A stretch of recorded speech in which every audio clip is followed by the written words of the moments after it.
Assalamualaikum warahmatullahi wabarakatuh.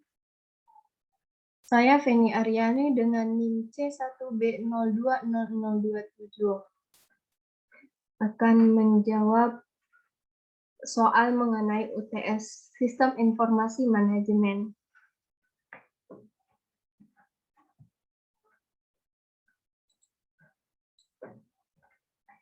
Yang pertama, jelaskan bagaimana kemajuan teknologi mengubah perilaku dan kebiasaan konsumen.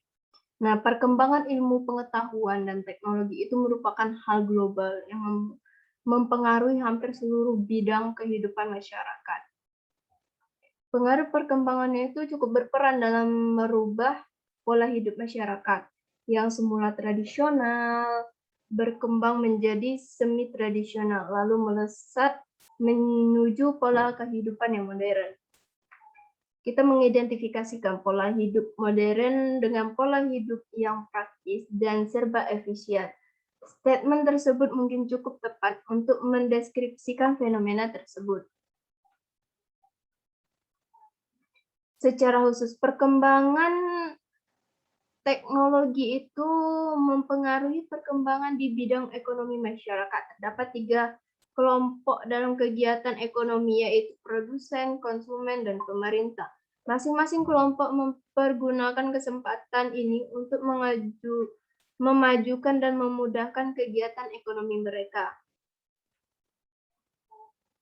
Produsen mempergunakan kemajuan teknologi sebagai alat efisiensi produk untuk menghasilkan barang dengan biaya murah. Di samping itu, produsen turut serta dalam mengembangkan teknologi di bidang ekonomi untuk mensosialisasikan produknya ke konsumen.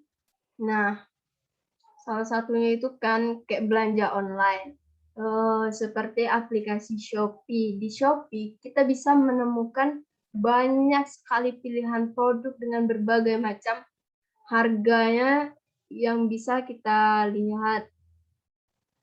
Dengan melihat review-review dari para pembeli sebelumnya, mereka juga memudahkan kita untuk belanja di rumah saja, terutama seperti sekarang saat ini, dalam pandemi sekarang itu dilarang untuk kita bersentuhan dengan masyarakat lain. Nah, mereka memudahkan kita dengan cara berbelanja menggunakan aplikasi atau menggunakan teknologi yang lebih modern lagi. Dengan harga yang terjangkau dan beberapa itu menggunakan gratis ongkir juga, yang makin konsumen itu semakin merasa puas dengan kinerjanya. Berbelanja tanpa ke tokonya langsung gitu kan. Kita bisa banyak melihat toko-toko namun secara online. Tidak bertemu secara langsung. Itu adalah salah satu contoh dari kemajuan teknologi, dan bisa dia juga bisa menambah promosi-promosi dengan menggunakan media-media sosial tersebut.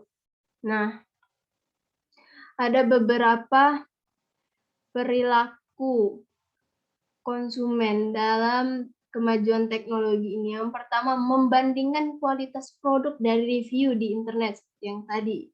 Sebagian besar konsumen di Indonesia itu akan lebih dulu mencari tahu kualitas dari produk yang dibutuhkan dari review yang ada di internet. Biasanya mereka tuh akan memanfaatkan halaman pencarian di googling, media sosial, kolom testimonial yang terdapat pada toko online. Nah, terus yang kedua ada utamakan kemudahan pemesanan dan pembayaran. Di era digital seperti saat ini, harga murah tidak lagi menjadi satu-satunya daya tarik pelanggan. Sebagian besar justru lebih memilih harga produk yang lebih mahal, namun tentu dengan kualitas dan layanannya jauh lebih baik.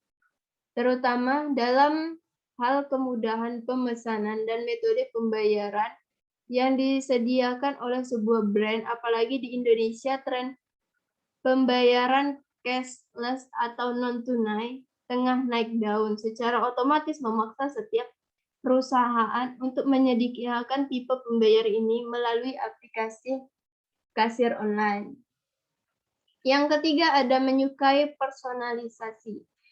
Masing-masing pelanggan memiliki kebutuhan dan keinginan yang berbeda-beda terhadap produk dan layanan yang Anda berikan. Kondisi inilah yang membuat produk atau layanan yang telah dipersonalisasi lebih disukai dan populer di kalangan pelanggan. Dan yang keempat ada tidak ingin ketinggalan hype atau tren.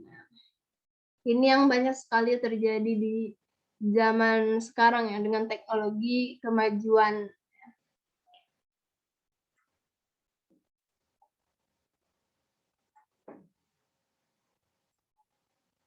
Next ada jelaskan bagaimana SIM atau Sistem Informasi Manajemen dapat mendukung kinerja perusahaan.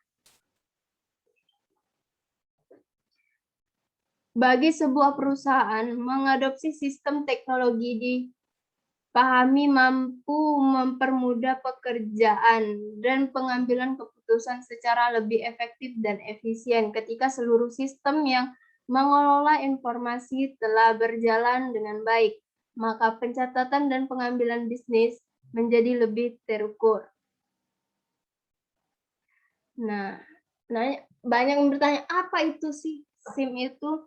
SIM atau sistem informasi merupakan sistem yang direncanakan untuk mengumpulkan, menyimpan, dan menyebarluaskan data berupa informasi yang dibutuhkan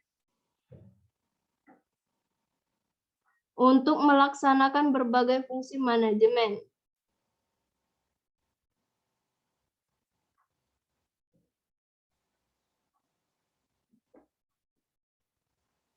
Dalam SIM terdapat 5 komponen. Yang pertama, sistem administrasi dan operasional. Sistem ini meliputi beberapa bagian dari manajemen yang melakukan kegiatan rutin dengan prosedur yang telah ditentukan. Prosedur ini ada pada bagian personalia, administrasi, dan lain sebagainya.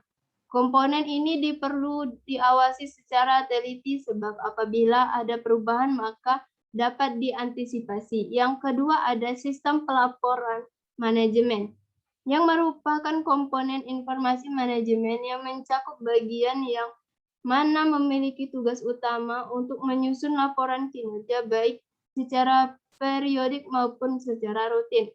Yang ketiga ada sistem pencarian, yaitu komponen yang memberikan ragam informasi yang dibutuhkan perusahaan. Bentuk sistem pencarian ini tidak terstruktur, tetapi penting untuk mengambil keputusan. Yang keempat ada sistem database.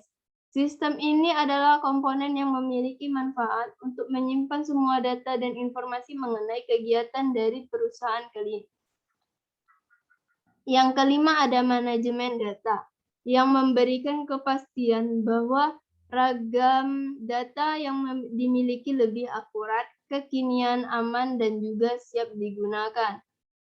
Manajemen data berfungsi sebagai penghubung antara database dengan ragam komponen sistem informasi yang lain.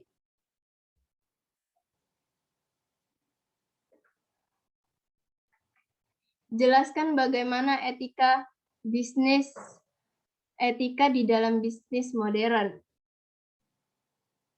Etika itu sebuah ilmu yang mempelajari bagaimana berperilaku jujur, bersikap adil dan benar.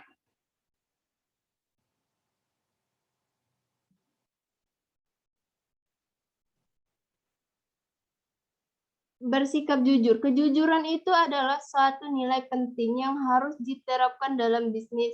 Ketidakjujuran dalam bisnis dapat diartikan sebagai penipuan, terlebih jika hal tersebut merugikan pihak tertentu. Yang kedua, menyebutkan nama. Menyebutkan nama atau memberikan kartu nama sudah menjadi etika umum ketika bertemu dengan relasi bisnis. Berpakaian rapi. mencerminkan kepribadian seseorang dalam berbisnis. Berpakaian rapi juga berarti Anda menghormati relasi bisnis. Penggunaan bahasa yang baik. Bahasa apapun yang digunakan dalam berkomunikasi sebaiknya gunakan bahasa yang positif dan jauhi kata-kata atau istilah kasar. Berdiri saat berjabat tangan. Saat relasi bisnis datang, selalu berdiri saat Anda akan berkenalan dan menjabat tangan mereka. Membayar biaya pertemuan. Jika Anda mengundang seseorang untuk pertemuan bisnis disebut tempat, ketahui bahwa Anda yang harus wajib untuk membayar pertemuan tersebut. Dan yang terakhir, mengucapkan terima kasih. Mengucapkan terima kasih secukupnya dan secara formal akan memberikan kesan profesional. Etika bisnis itu memberikan banyak manfaat positif dalam jangka waktu pendek dan panjang bagi perusahaan. Kalau Anda sudah terbiasa menerapkan etika dalam keseharian, tentu tidak sulit untuk menerapkannya dalam bisnis. Kuncinya adalah jangan sampai ketika bisnis Anda mengganggu jangan sampai kegiatan bisnis Anda mengganggu kegiatan bisnis lainnya.